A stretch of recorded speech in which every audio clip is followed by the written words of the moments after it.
एक बार फिर स्वागत है आपका। हमने परमाणु की बात कर चुके थे अभियान IS40 इंस्टीट्यूट में डिजिटल क्लासेज में। आज हम बात करेंगे विज्ञान विषय के सेकंड यूनिट की, छोटे से जो राजस्थान सिविल सर्विस के साथ साथ UPSC तक पूछा जाता है।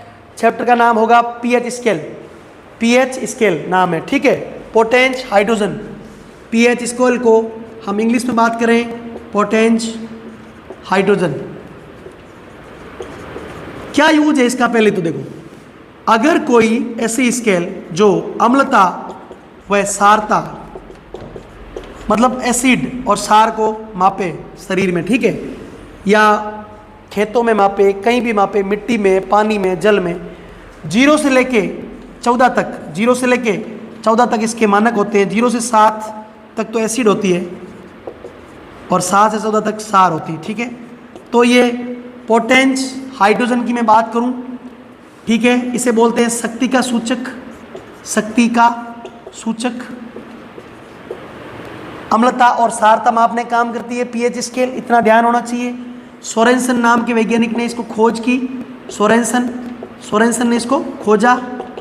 हाइड्रोजन आयन के ऋणात्मक लोगेरिथ का मान होता है इसमें। हाइड्रोजन आयन के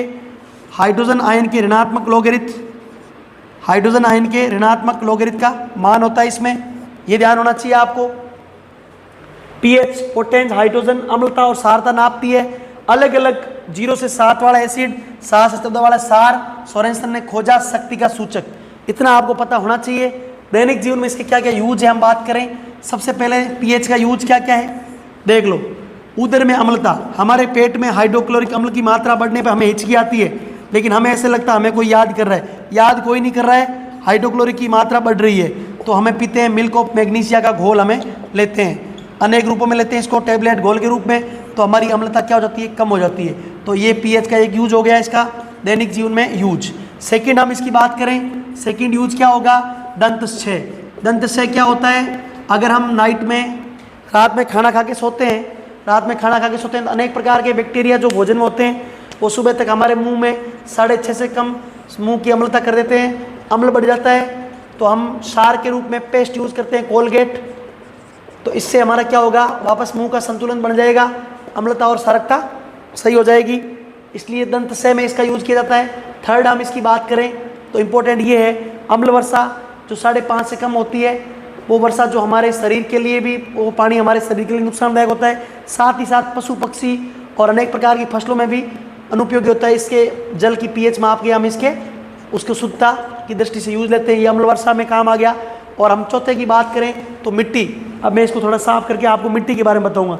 अभी आपको पता हो प्रधानमंत्री सूरतगढ़ से जिस योजना को लॉन्च किया था, उसमें पता है क्या किया गया था सूरतगढ़ वाली योजना से, फसलों के बारे में।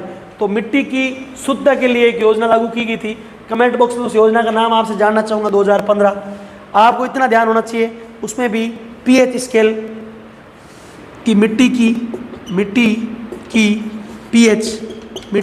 pH उसके आधार पर फसलों का निरूपण, अलग अलग मिट्टी में अलग अलग फसलों का किस प्रकार, कौन सी मिट्टी के लिए कौन सी फसल उपयुक्त होगी, वो किसी मिट्टी की pH के द्वारा हम जान सकते हैं। तो pH स्केल की बात की, पोटेंश हाइड्रोजन, शक्ति का सूचक सोरेनसन ने खोज की, अम्लता सारकता मापती है, 0 से 7 तक अम्ल, 7 से 14 सार। इसके 5 यूज बताए मैंने, उदर में अम्लता, दंतक्षय, साथ ही साथ हमने इसकी मिट्टी वाली बात की, अम्ल वर्षा की बात की, एसिड रेन की। इसके साथ ही pH का एक छोटा सा पॉइंट था, वो यही समाप्त होता है। Bye all of you.